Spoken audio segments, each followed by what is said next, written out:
Bonjour et merci infiniment de nous recevoir encore en ce jour. Merci pour votre confiance renouvelée.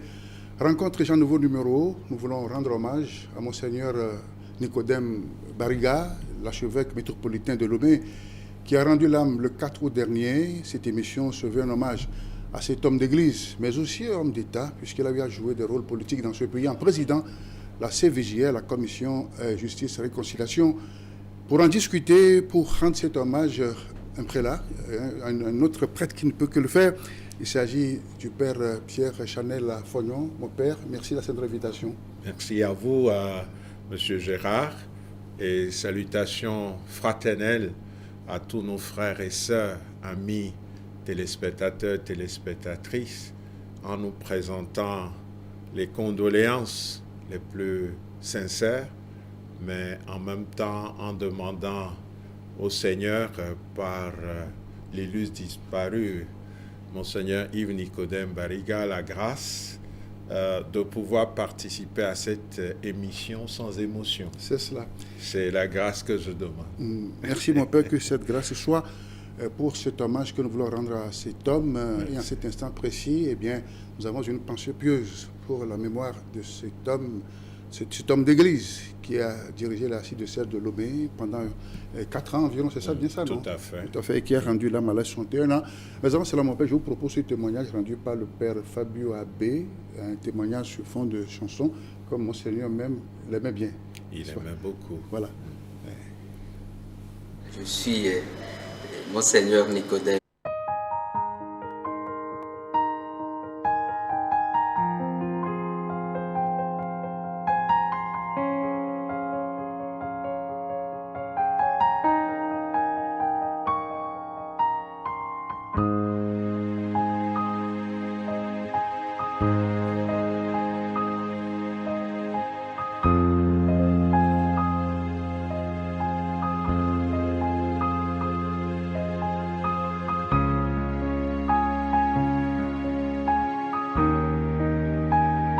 Parti si tôt, tout doucement sans bruit, emportant pour bagage les belles parts de ta vie. Tu n'avais pas de super pouvoir. Tu étais incroyable, incroyable homme de Dieu, pèlerin de justice. Ta vie est un beau chant. Hey, Denuelo,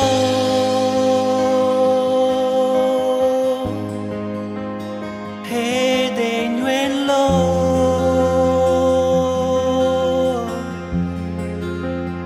hey, Denuese,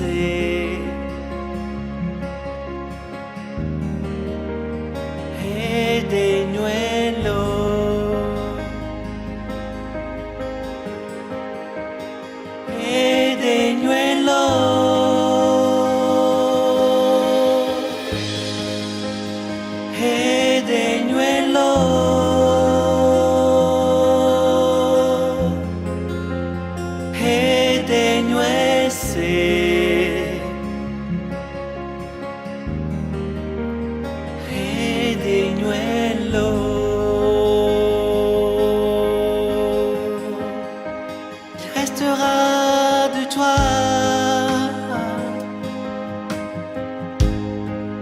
Ce que tu as chanté, ce que tu as chanté de ta voix, de ton cœur et de ta tête, sur son trône royal. Notre Père t'attend.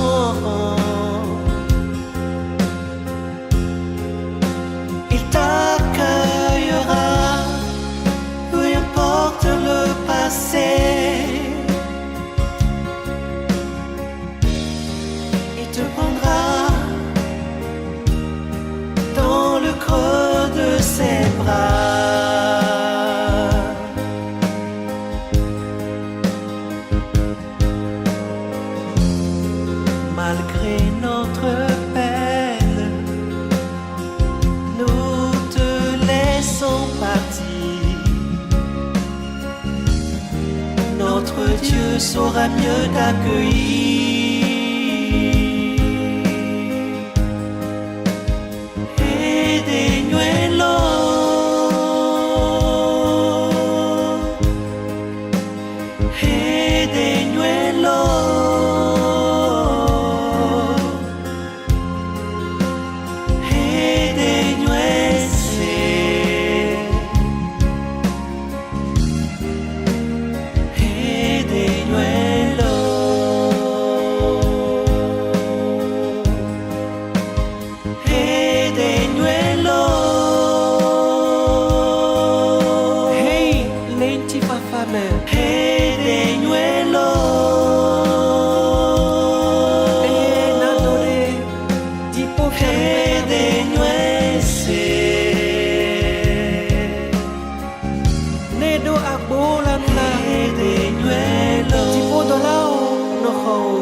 C'était un témoignage du père Fabio Abbé. Il est en études en France, études de musicologie. Mon père, vous avez vu ces images de l'évêque Monseigneur Barriga qui a rendu l'âme. Quelle était la réaction du clergé quand vous l'avez appris? Je vous savais proche de lui. Oui, mais quelle était la réaction du clergé? Merci, mais avant même de répondre à la question, je propose humblement que serait dénué, nous puissions prolonger ça en le remettant entre les mains de notre Dieu, le Dieu de la résurrection qui en Jésus-Christ, son Fils, donne la plénitude de vie à tous ses enfants. Au nom du Père et du Fils et du Saint-Esprit. Amen. Amen. Seigneur, accorde-lui le repos éternel et que brille à ses yeux la lumière sans déclin, qu'il repose en paix. Amen. Au nom du Père et du Fils et du Saint-Esprit. Amen. Amen. Je prends les excuses aux autres téléspectateurs, téléspectatrices. Étant catholique, Monseigneur étant catholique, je ne pouvais que prier comme catholique. Ce n'est pas une imposition. Merci à tous ceux et celles qui, de différentes traditions spirituelles, portent Monseigneur dans leurs prières. Merci aussi au Père Fabio. Il y a aussi le Père Alphonse qui est à Rome. Lui vit à Rome.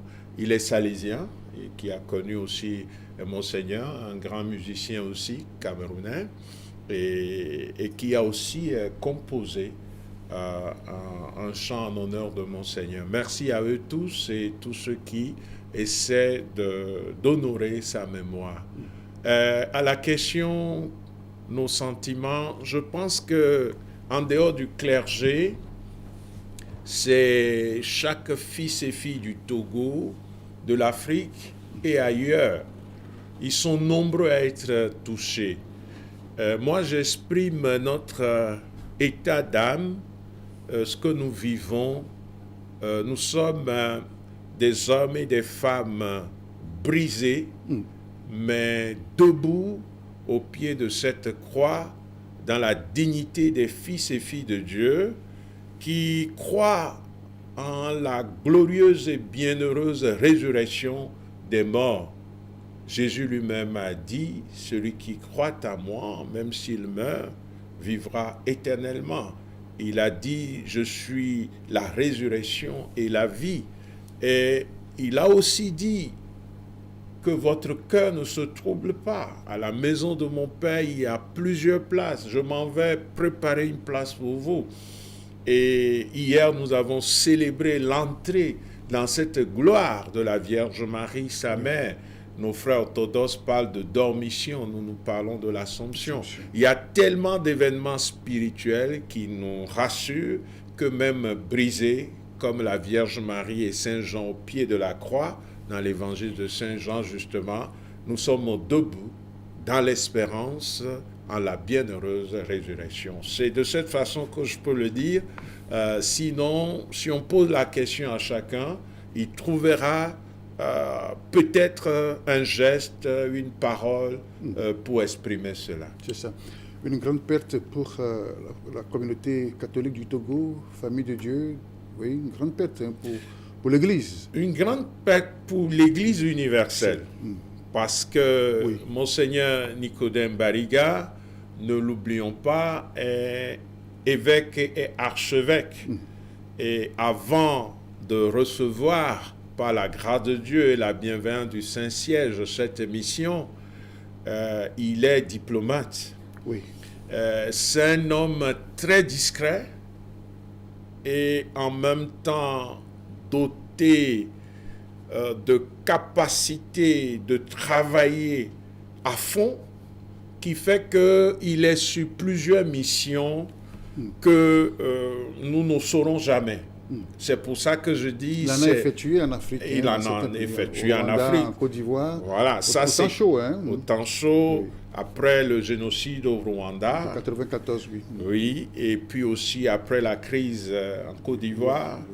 Il a été en Israël et ailleurs. Mais même en étant évêque, il avait encore des missions. Parce que, étant humble, il n'affiche pas toutes ses capacités. Mais c'est un homme d'église qui a de l'expérience en ce que l'on appelle désormais la justice transitionnelle. Oui. Et donc, sur ce plan, il a été sollicité à différents endroits en Afrique et dans le monde pour faire un travail, mais comme un travail, je dirais, inconnu comme caché, qui est spécifique à ce grand charisme qu'il a.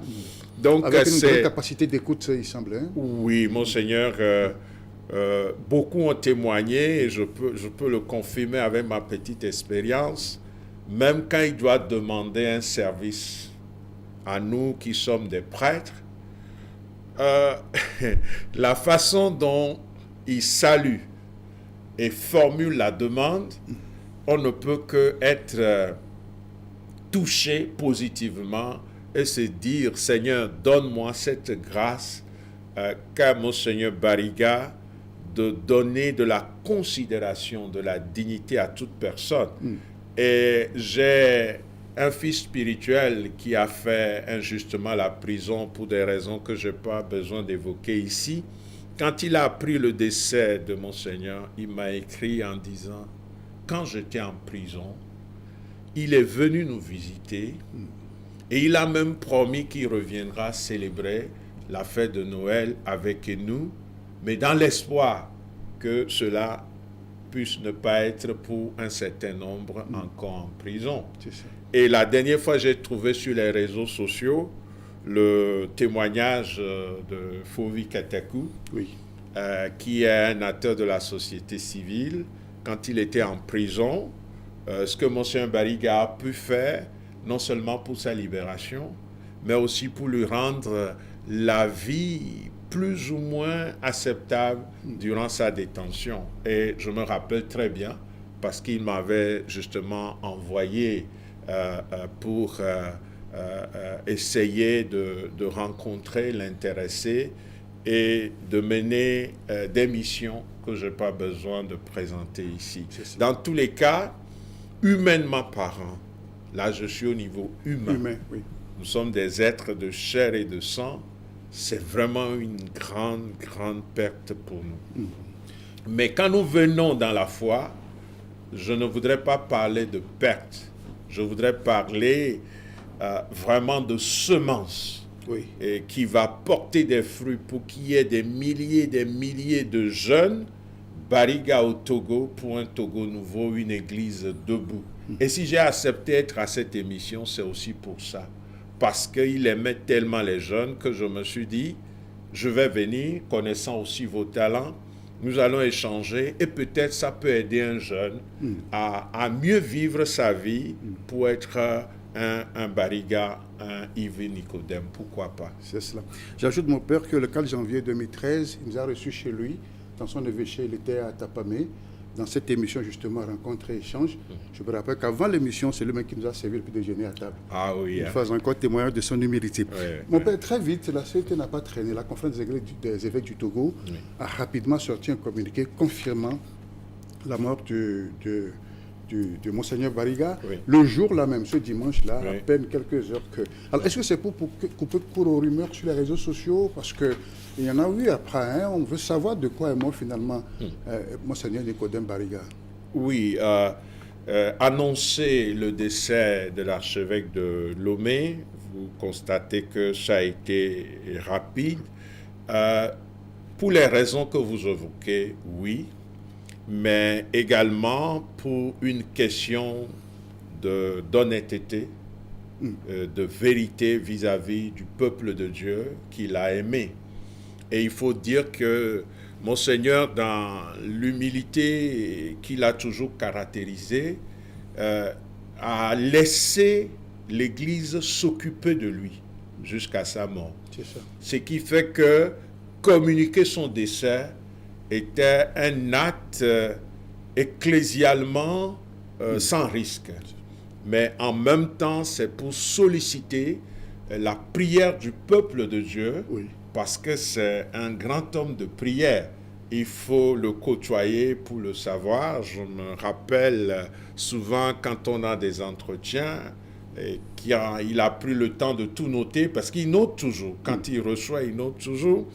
Et puis, discrètement, il va regarder sa montre et avec sa douce voix, il va te dire, ah, Fada, m'avait dogbera, Mila y est dit après. Il respecte ses ordres. Voilà, donc il t'a dit, Père, je vais prier maintenant et nous allons continuer après. Et donc, effectivement, c'est sorti, la décision POT numéro 210-SG-CET 2024 du 4 août 2024 nous annonçait le retour à la maison du Père de son Excellence, Monseigneur Yves Nicodème Anani Bariga Bénissant. Et vraiment, je l'ai déjà dit, certainement pour des raisons que vous avez évoquées, mais la raison fondamentale, c'est qu'il a été un homme de Dieu, fils et responsable d'Église, accompagné en tout et pour tout par l'Église, ce qui donne plus de possibilités de communiquer sans réserve au sujet de sa naissance au ciel, pour appeler le peuple de Dieu à faire le deuil déjà, à commencer par le faire, par la prière, à son intention, et aussi pour l'archidiocèse, le pays et tout ce qu'il a laissé. Oui, je parlais de ce dont il est mort. Alors, il y a eu sur les réseaux sociaux des déclarations. Je voudrais humblement dire que si nous voulons avoir des informations, il faut savoir les chercher sur les réseaux sociaux. Quand un archevêque décède, ce n'est pas un individu, si éloquent soit-il, qui explique les causes de son décès. Il y a toujours des communiqués officiels. Ça peut venir de la conférence du pays, de cet évêque, de son diocèse, son service de communication, ou encore du Saint-Siège, du Vatican. Donc, il y a un article rendu public, www.vaticannews.va, et qui a déjà exprimé publiquement ceci. Et nous devons nous en tenir à ça. Et je cite, « Monseigneur Nicodème Bariga Bénissant luttait contre la maladie depuis un moment. Les médecins du Togo et de l'Europe ont fait de leur mieux avant son évacuation aux États-Unis. Il y a séjourné pour des soins et nous avions espéré sa guérison. Du retour des États-Unis, le mardi 30 juillet 2024, il a été directement interné à l'hôpital Dr Lafayette à Lomé, au Togo, pour une suite de prise en charge qui a été d'une courte durée, a confirmé à Vatican News le père Emile Segbedi, secrétaire général de la conférence épiscopale du Togo. C'est ça. Je propose que les fidèles, ceux qui aiment vraiment Monseigneur, s'en tiennent à ceci et qu'ils prient pour lui, parce que nous sommes des êtres pour la mort, envie de la vie éternelle. Et donc, nous aimerions que Monseigneur Bariga reste avec nous. Vraiment, c'est notre désir le plus profond. Mais nous devons entrer aussi dans le mystère de Dieu qui nous a dit « Je viendrai comme un voleur, veiller et prier ». 61 ans, c'est dans la fleur de l'âge. Hein? Pour un évêque, un archevêque, un fils de l'Église et du pays comme lui, vraiment c'est la fleur de l'âge. Parce que les évêques, officiellement, d'après le droit canonique, vont à la retraite à 75 ans, ils se retirent, mais le pape peut les maintenir encore en fonction, des fois pour des années. Et nous aimerions qu'ils soient encore avec nous toutes ces années, mais ce n'est pas la réalité. Et puisqu'il appartient à Dieu, c'est Dieu qui l'a créé, qui l'a doté de qualités, de talents extraordinaires, lui a fait don d'une foi profonde, a fait de lui un pasteur infatigable. Nous osons, comme je l'ai déjà dit, bien que brisé humainement, mais fort dans la foi et l'espérance en la bienheureuse résurrection, nous prions pour lui, pour sa famille biologique et pour la famille ecclésiale et nationale, internationale que nous formons, afin que nous soyons capables de poursuivre la route qu'il a tracée et d'incarner au quotidien les valeurs qu'il a communiquées, non pas en parlant ou en bavardant, mais en témoignant. Et le témoin est martyr. Et donc je pense que, comme nous pouvons le dire en prenant le thème martyria, Monseigneur a essayé de faire sa part en tant que martyr de Jésus-Christ, c'est-à-dire témoin de Jésus-Christ. Nous bénissons le Seigneur pour sa vie et une fois encore, nous le prions de l'accueillir dans son repos éternel et d'être la source de la consolation véritable pour nous tous. Rencontre échange, nouveau numéro. Nous parlons de Monseigneur Bariga, archevêque métropolitain de Lomé, décédé le 4 août dernier. Le père Pierre Affognon, aumônier national des cadres catholiques du Togo, est mon invité. C'est avec lui que nous rendons hommage à ce grand homme, lui-même qui a raconté un peu son parcours. Et on va suivre cet extrait, un extrait de parcours de cet homme d'église qui nous a quittés il y a de cela près de 2 semaines. Je suis Monseigneur Nicodème Bariga, évêque d'Atapamé au Togo depuis mars 2008. J'étais encore enfant et un jour on apprend comme ça qu'il y avait un coup de tonnerre qui a tué un enfant et quand on a cherché à savoir on a dit c'est parce que ses compagnons sont allés faire je sais pas comment, le vendre à des fétiches. Il dit bon, pourquoi? On a dit mais parce qu'il était le premier de la classe. Alors comme j'aimais beaucoup travailler, il dit si c'est ça, je ne vais plus aller à l'école. Et puis j'ai appris qu'il y a un séminaire, on m'a expliqué que c'est ceux qui se préparent à devenir prêtres. Il dit alors, là, on ne peut pas faire des méchancetés. Donc c'est peut-être un besoin de sécurité qui m'a conduit aux portes du séminaire. Mais par la suite, une fois qu'on est là, on découvre ce qu'est le service de Dieu. Et c'est ça qui a été prioritaire dans ma vie. C'est-à-dire, Dieu a besoin de certaines personnes pour se révéler aux autres, pour être vis-à-vis de ceux-là, sa voix, ses mains et son cœur. C'est cela qui m'a décidé à devenir prêtre. Mon père, cette voix ne va plus jamais l'écouter. Hein? Nous n'allons plus l'écouter en direct. C'est ça. Nous allons l'écouter dans nos consciences. Oui. Nous allons l'écouter dans notre mémoire, dans notre intelligence. Nous allons l'écouter par ses écrits. Oui. Et oui, Monseigneur a tellement écrit. C'est cela. Et en relisant depuis sa naissance au ciel son livre « Crise d'autorité, abus de pouvoir » qu'il a publié aux éditions Le Masque Noir, qu'il a d'ailleurs dédicacé. Je vois avec un peu d'émotion son écriture où il écrivait à la Direction nationale de l'enseignement catholique, Monseigneur Bariga. Et donc, il écrivait sur l'autorité de l'évêque à la page 91, je vais citer, l'évêque ne peut exercer son autorité qu'en montrant qu'il est lui-même soumis à une autre autorité dont il n'est, après tout, que l'instrument et le fidèle intendant. Son exemplarité dans ce domaine, conjuguée avec celle des membres de son clergé, offre les conditions de possibilité d'un exercice fraternel de l'autorité.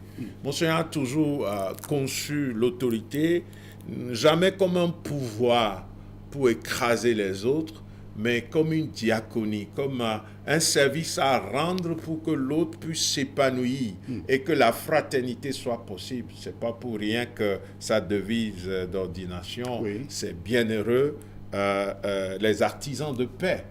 Et donc, c'est un homme, même quand il parle, quand même il doit faire des remarques parce qu'il a de l'autorité. Bien sûr. Moi, je ne l'ai jamais vu hausser le ton. Et des fois, on se demande, mais est-ce que Monseigneur, il lui arrive de se fâcher? Je pense que quand même il est fâché, il garde une grande sérénité et communique au cœur de celui qui est, entre guillemets, fautif, l'essentiel, dans un respect qu'il m'est difficile de décrire. Et vraiment, nous devons prier pour que son charisme soit donné par l'Esprit Saint à beaucoup de responsables, non pas seulement dans l'Église catholique, mais aussi tous ceux qui exercent l'autorité, et que ce soit le pouvoir public, que ce soit les leaders politiques, un père de famille, une mère de famille, un enseignant, pour que nous soyons toujours en train d'utiliser l'autorité pour accompagner et élever l'être humain, et jamais pour l'écraser et le réduire en esclavage. C'est très important, Monseigneur Barriga. Et il n'est pas âgé de dire que c'est un personnage légendaire, puisque de son vivant même, il y a de très bons témoignages sur Monseigneur Barriga. Tout à fait, oui. Tout à fait. Et vraiment, je parie que ceux qui l'ont connu de très près, depuis qu'il était élève à l'école primaire catholique de Niekonakpwe, passant par le petit séminaire Saint-Pie X d'Aguanivé, qui est encore là, et Ouida, et même au Bénin, et plus tard à l'université catholique de l'Afrique occidentale. Et ils ont gardé de lui, dans leur témoignage, cette capacité qu'il avait à jouer, à blaguer, mais à être en même temps excellent et profond, et à chercher à être l'ami de tous, et en essayant d'être un pontifex, non? Je pense que Monseigneur, l'évêque est un pont aussi, non?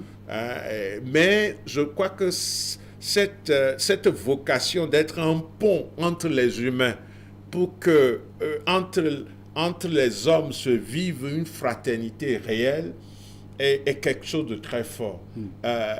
Au moment où tout le monde disait que le Togolais est méchant, le Togolais est quelqu'un accroché au pouvoir, quelqu'un qui ne pense pas au prochain, Monseigneur Barriga, qui a fait l'expérience de la CVJR, disait que le Togolais est bon, le Togolais est généreux, et c'est une bonne personne.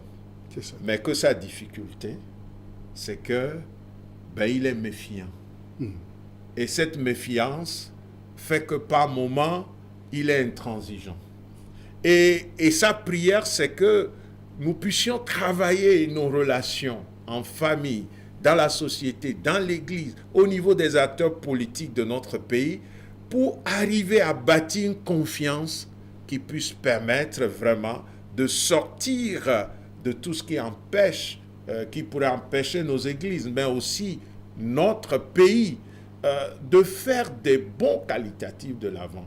Et ça, je me dis, c'est un message important que tout Togolais doit écouter. Excusez-moi, depuis son Excellence, Monsieur le Président de la République, passant par ses collaborateurs, les acteurs politiques des différents partis politiques, les acteurs de la société civile, les hommes et les femmes de la diaspora, pour que nous nous mettions à l'école de Monseigneur Bariga pour faire une nation, une église ou des confessions religieuses qui ont comme valeur fondamentale un vivre ensemble dans la fraternité pour bâtir un Togo de prospérité, non seulement pour nous-mêmes, mais aussi et surtout pour les générations d'aujourd'hui et de demain. C'est cela, on a vu tout à l'heure, lorsqu'on parlera de son rôle qu'il a joué à la tête de la CVJR, le temps de nous proposer, mon père, c'est témoignage aussi de citoyens ordinaires qui ont quand même eu à connaître Monseigneur et qui ont dit quand même un mot sur ce personnage que vous décrivez. Merci beaucoup. Oui. Sa vie spirituelle se vit dans cette grande foi et qu'il exprime admirablement dans ses chants. Vous savez qu'il chante beaucoup, et bien, et très bien même. Il est vraiment rigoureux dans le travail. C'est un homme très pondéré, un homme très calme et très simple. C'est quelqu'un qui est très calme et qui a un sens très profond du respect de l'être humain. Il y a d'abord la clarté de sa pensée qui me frappe toujours, l'intelligence, mais claire, il sent bien dire bien les choses, sa sobriété, sa simplicité et sa capacité d'accueil et d'écoute des gens. Il est très ouvert, c'est très bien écouté. J'ai été fasciné, très frappé par la pertinence de ses réflexions, par son ouverture et sa connaissance de cette thématique qui était assez nouvelle pour nous tous, le concept de la justice transitionnelle et dans lequel le Togo s'est engagé. Et comme vous voulez, quand vous allez en classe et qu'on fait un devoir, sachez que vous ne l'atteindrez pas. On a fait l'école primaire dans la même période, mais il était brillant. Et je crois que tous ceux qui le connaissent témoigneront qu'il est brillant et qu'il mérite. Et moi, je suis même fière qu'on puisse proposer à la jeunesse un tel homme, qui n'est pas seulement un homme brillant dans une société, ou bien à la tête d'une entreprise, ou à la tête d'une banque, mais que la jeunesse sache aussi que les gens brillants se donnent à Dieu. Les gens brillants peuvent laisser tout ce qu'ils peuvent avoir comme avantage, richesse matérielle, et tout ce qu'ils peuvent avoir comme avantage pour se donner à Dieu et être aussi efficace que lui. J'ai assisté, on était ensemble à New York, dans une de nos missions. Il a célébré la messe en anglais. Et je lui disais qu'il y a plus d'hispaniques là-bas. Il disait que s'il avait su, il aurait fait ça en espagnol. Et donc, il maniait toutes les langues. Là où il est, ce n'est pas une improvisation. Ça veut dire qu'il a travaillé effectivement. Il s'est mis sur les bancs et il a compris que pour être quelque chose, il faut travailler, il faut étudier. Donc, la jeunesse qui veut le prendre pour modèle doit faire en sorte que elles aussi, elles puissent être studieuses. Cette jeunesse doit être studieuse pour pouvoir parcourir les échelons et puis surtout obtenir les diplômes nécessaires et aller loin dans les études, comme lui. Ce sont des témoignages réalisés plus tôt. Et parmi ces gens qui ont témoigné sur Monseigneur, il y en a qui ne sont plus parmi les vivants. Paix également à leurs âmes. Tout à fait. Dans l'espérance de la foi, tous vont se retrouver là-bas. Amen. Alors nous sommes en train de parler, n'est-ce pas, mon père? Tout à fait. Voilà. Et nous prions pour le repos en Dieu de tous nos défunts. En réalité, l'élément que vous avez choisi, c'est un témoignage qui n'est pas lié en cette période de son décès, oui. mais c'est qu'on a voulu présenter Monseigneur Nicodème Bariga aux jeunes Togolais comme un modèle. C'est dans une référence. Voilà. C'est dans ce cadre que ça a été fait. Oui. Mais j'ai ici sous les yeux un extrait du témoignage de Monseigneur Alexis Touabli Youlou, qui est le président de la conférence des évêques de la Côte d'Ivoire, et qui, au sujet de Monseigneur qu'il a connu à Abidjan, dit que vraiment nous avons perdu un grand homme, un grand homme. Et voici ce qu'il écrit. Le jour de son inhumation, ça ne sera pas un homme sans vie que nous mettrons en terre, mais plutôt une graine que nous allons semer, qui portera à coup sûr de bons fruits pour l'Église en Afrique de l'Ouest et pour l'Église répandue dans le monde.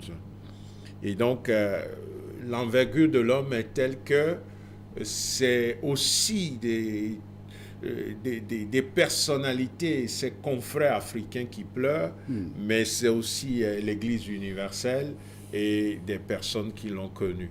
Nous continuons de rester dans ce mystère qui nous dépasse, mais qui ne nous enlève ni la foi ni l'espérance, et notre engagement à incarner au quotidien les valeurs que Monseigneur nous a laissées en héritage doit être sans cesse renouvelé. C'est cela. Alors, tout à l'heure, vous parlez de ses œuvres. Il est dramaturge, il a publié, il a fait des publications, mais aussi il est artiste, chanteur, compositeur. Oui, oui. Il donne des concerts publics. Et la question me vient, est-ce qu'un prélat peut donner un concert en public? Lui-même a répondu à ça, heureusement. Il a répondu, et je pense même sur YouTube, on peut trouver l'élément. Et comme il le dit, pour lui, la musique et les chants qu'il a pu composer... Une centaine environ. Oui, il a composé, d'après ce que nous avons lu, ces chants rassemblés font quand même au moins 6 albums, sans compter peut-être certains chants qu'il n'a pas publiés, voilà, de circonstances. Mais dans tous les cas, c'est quelqu'un qui est reconnu comme écrivain et comme musicien. Et dans ce que nous avons retenu de lui-même, il ne faisait pas la musique pour être un artiste, pour devenir vedette, pour être vu, star. Pour être star. On le constate même. Quand il est sur scène, ceux qui ont encore des vidéos peuvent voir qu'il va faire toujours des gestes qui accompagnent son chant. Les gens peuvent danser autour de lui, mais il a toujours une dignité d'être en même temps artiste, en même temps évêque, et on peut l'observer. Et en dehors de ça, il a dit que pour lui, le chant, c'est un lieu vraiment d'évangélisation au sens de pastoral.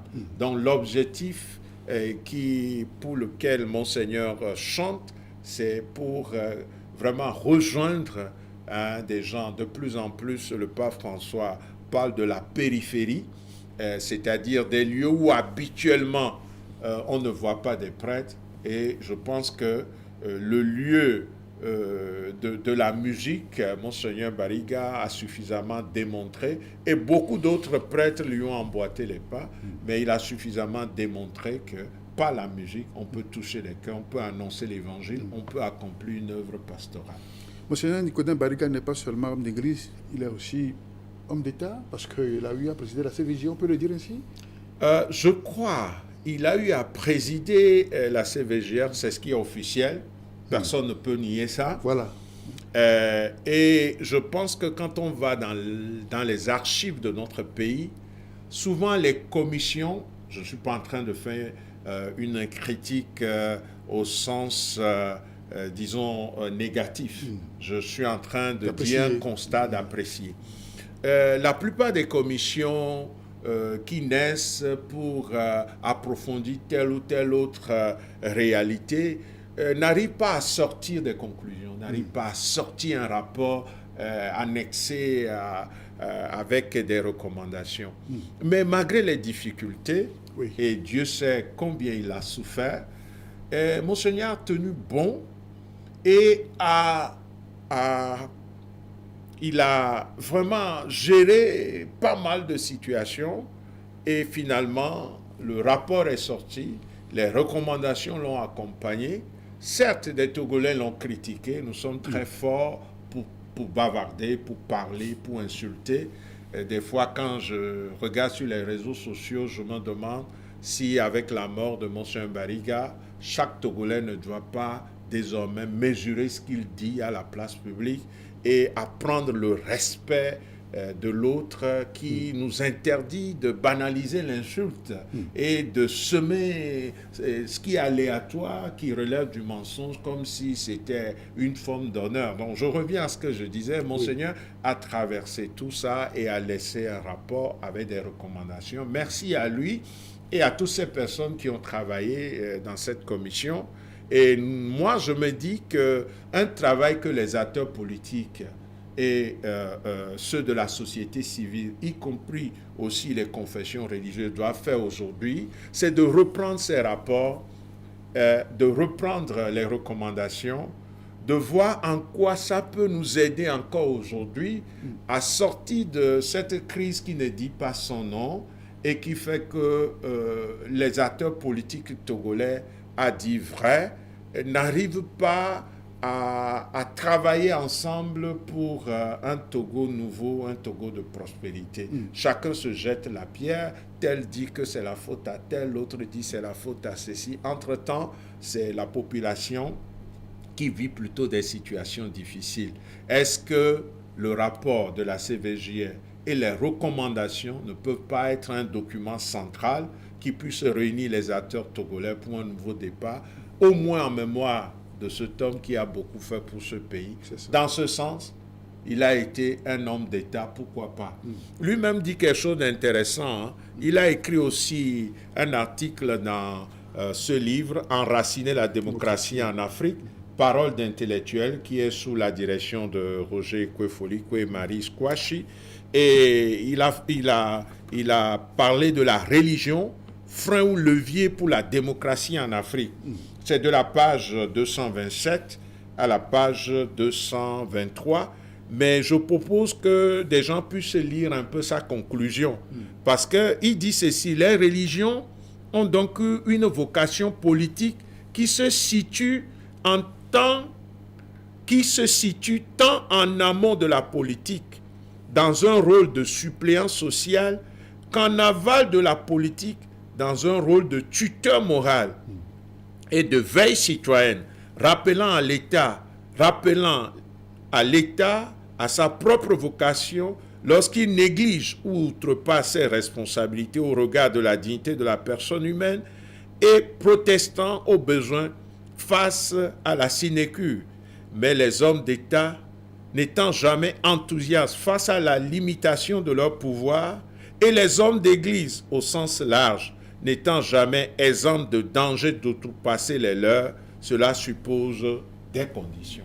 Et donc, je pense que Monseigneur Bariga accepterait volontiers qu'il est homme d'État si nous prenons la politique comme l'affaire de la cité et si nous prenons la politique aussi comme principe qui doit être à la base de l'exercice du pouvoir. Et si nous prenons aussi la politique, comme dit Aristote, nous sommes, chaque être humain est un animal politique. Il vit en société avec les autres. Dans ce sens, je dirais sans hésitation que c'est un homme d'État, et plus qu'un homme d'État, je crois que Monseigneur Bariga a exercé un rôle très discret de conseil auprès de différentes autorités de notre pays et d'acteurs politiques. Avec son appel à la veille de la présidentielle de 2020, il lance un appel à tous les candidats, n'est-ce pas? Tout à fait, et même aux jeunes aussi, de ne pas se laisser manipuler. Et donc, son souci de la centralité du Togo et des fils et filles de ce pays est suffisamment démontré. Moi, je prie, quand je prie pour lui et pour l'Église, une des prières qui accompagne aussi, c'est très modeste, qui accompagne celle que j'essaie d'offrir en sa mémoire, c'est à l'intention des autorités de notre pays et des acteurs politiques. Je me dis, est-ce que la naissance sociale de Monseigneur Bariga n'est pas aussi un appel à passer à quelque chose de qualitativement supérieur en termes de synergie, d'action politique pour un Togo de prospérité et de bonheur pour tous, un Togo où la misère recule, la paupérisation recule et les citoyens peuvent dire de leurs acteurs politiques bravo parce que vous êtes en train de faire des choses à notre avantage plutôt que d'être toujours dans des guerres qui ne disent pas leur nom. Pourquoi pas? Monseigneur Barriga, une vie, un destin incroyable. Lui-même, il aime vraiment l'histoire de Monsieur Incroyable qui amusait les téléspectateurs, enfin les spectateurs qui assistaient à ces concerts. Mon père, avec votre permission, va parler rapidement de l'après Barriga, puisque quoi qu'on dise, la nature ayant horreur du vide, très rapidement, le Vatican, le Saint-Siège a réagi en nommant l'évêque d'Anéron comme administrateur apostolique. Et juste un rôle intérimaire, ou bien qu'est-ce que c'est? Comment expliquer ça alors, fidèle, oui. Je vais l'expliquer comme ceci. Normalement, le droit de l'Église a prévu ce qu'il faut faire quand il y a vacances de siège. Oui. Et en termes de vacances de siège, ça peut être la mort, c'est le cas actuel, ça peut être aussi la démission ou autre raison grave. Donc, quand un évêque décède, soit il y a un administrateur diocésain. L'administrateur diocésain, c'est un conseil qu'on appelle le conseil des consulteurs qui se réunit sur instruction du Saint-Siège et qui procède à l'élection de celui qui doit jouer un rôle intérimaire, conduit simplement les affaires courantes. Bon, l'autre forme, c'est que c'est Rome même, c'est-à-dire le Saint-Siège, le pape, qui va désigner un évêque ou un prêtre idoine et il est nommé pour conduire cette période. Donc, dans les deux cas, c'est toujours une mission limitée dans le temps. C'est à tempus, c'est-à-dire que c'est une mission de gestion des affaires courantes. Donc, Monseigneur Isaac Jogaglo, évêque d'Anéron, désormais administrateur apostolique à Lomé, nous le saluons, nous prions pour lui, pour sa mission, ainsi que le collège des consulteurs qui va l'accompagner. Nous prions pour l'archidiocèse de Lomé. Mais sa mission est limitée dans le temps. La nomination, et telle que cela nous a été communiqué, ne dit pas c'est pour tel nombre de jours, de mois ou d'années. C'est ça. Dans tous les cas, c'est une mission dans le temps. C'est limité jusqu'à la nomination d'un archevêque pour l'archidiocèse de Lomé. Et ça, c'est dans la discrétion du Seigneur et aussi de la bienveillance du Saint-Siège. C'est ça.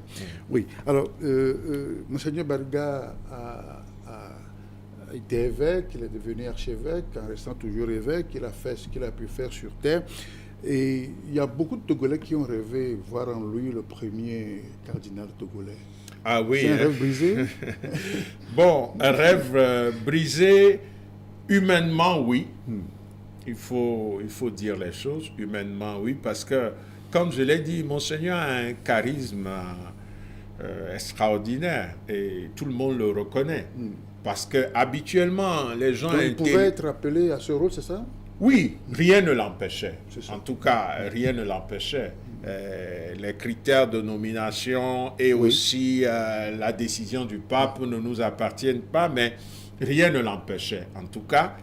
Mais rêve brisé, comme je l'ai dit, humainement, parce que c'est quelqu'un qui peut faire beaucoup de bien à l'Église sous-régionale et même à l'Église universelle. Mais dans le plan de Dieu, non. Parce que le vrai rêve sur la vie de Monseigneur Barriga, c'est Dieu qui l'a. Et ce que j'aime chez Monseigneur Barriga, c'est qu'il n'a jamais eu telle ou telle autre ambition en devenant prêtre. Et son chant qui dit « Ma vie, c'est le Christ et son évangile », dit vraiment ce qu'il porte. Il a toujours cherché à entrer dans l'obéissance à travers ses supérieurs pour accueillir la volonté de Dieu. Quand il était aux études à Rome et étudiait au Biblicum, donc faisait une spécialisation en exégèse, mais tout ce qu'il portait dans le cœur, c'était de rentrer au Togo et d'enseigner au grand séminaire de Lomé, qui à l'époque n'avait pas nécessairement toutes les personnes qui ont toute la capacité de mener cette action. Et donc, on lui a demandé plutôt de continuer le droit canonique et après l'académie pontificale. Bon, il a obéi.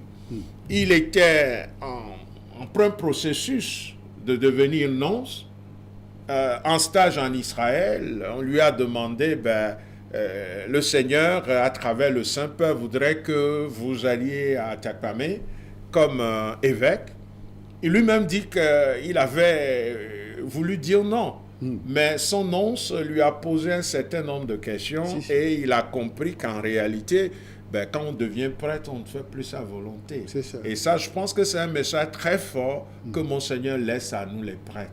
Quand nous sommes prêtres, nous devons obéir et aller partout où l'Église nous envoie. Au fin fond d'un village, on doit chanter Alléluia. En pleine ville, on doit chanter Alléluia. Partout où on nous envoie, nous devons pouvoir dire oui. Je pense que nous prêtres, nous ne pouvons plus nous lamenter parce qu'on nous a envoyés ici, on nous a envoyés là. On doit toujours se réjouir parce que Monseigneur Bariga, sur ce plan, est un modèle pour nous. C'est ça. Bien, mon père, pour ces témoignages que vous rendez à votre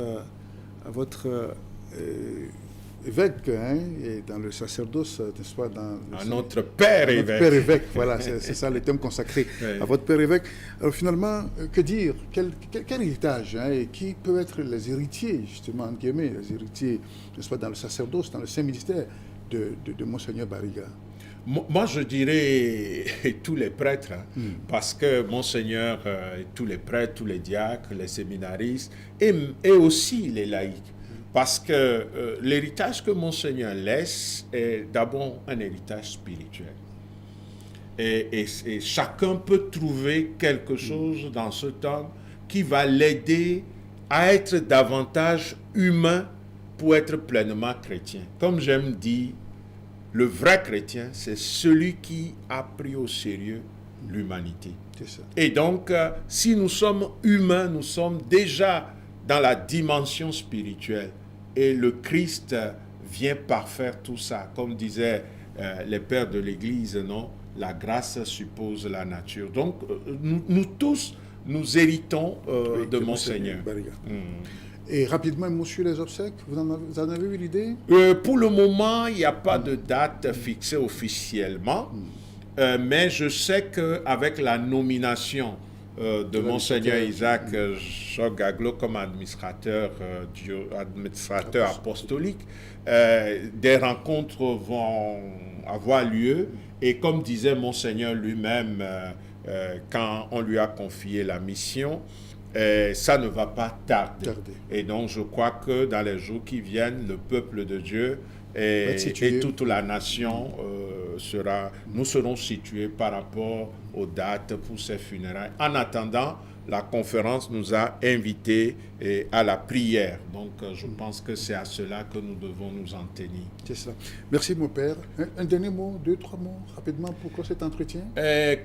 Vraiment, je crois que j'ai dit l'essentiel. Et je voudrais simplement demander au Seigneur de continuer de bénir l'Église, les églises du Togo, l'Église catholique en particulier qui est endeuillée, mais de bénir notre pays, de bénir ses dirigeants, de bénir ses acteurs politiques, de bénir chaque fils et fille de notre pays, pour que ce départ ne soit pas simplement pour nous une parenthèse, mais un kairos, un temps favorable où nous devons nous remettre sérieusement en cause pour assumer notre existence humaine, notre existence spirituelle autrement, pour un Togo, je l'ai souvent dit, un Togo de bonheur et de prospérité pour tous, Togo dans lequel les citoyens et citoyennes sont capables d'applaudir ceux qui les gouvernent parce qu'ils sont heureux et fiers, et les autres acteurs politiques, malgré la dimension critique, sont capables de mutualiser les énergies pour élever le pays, parce que le pays, la patrie, c'est cher, c'est important, c'est capital. C'était très cher à Monseigneur Bariga. Merci, mon père, Père Pierre Afognon. Vous êtes l'aumônier national des cadres catholiques du Togo, le directeur national de l'enseignement catholique. Vous avez accepté notre invitation malgré vos emplois du temps chargés. Et donc, merci pour votre disponibilité d'avoir accepté de rendre ce témoignage à notre père archevêque, Monseigneur Nicodème Bariga. Merci à vous et à votre télévision. Merci. Merci à mes téléspectateurs, c'est la fin de cet hommage rendu à l'archevêque métropolitain de Lomé, décédé le 4 août dernier, à 61 ans, à samedi prochain pour d'autres réflexions et à très bientôt.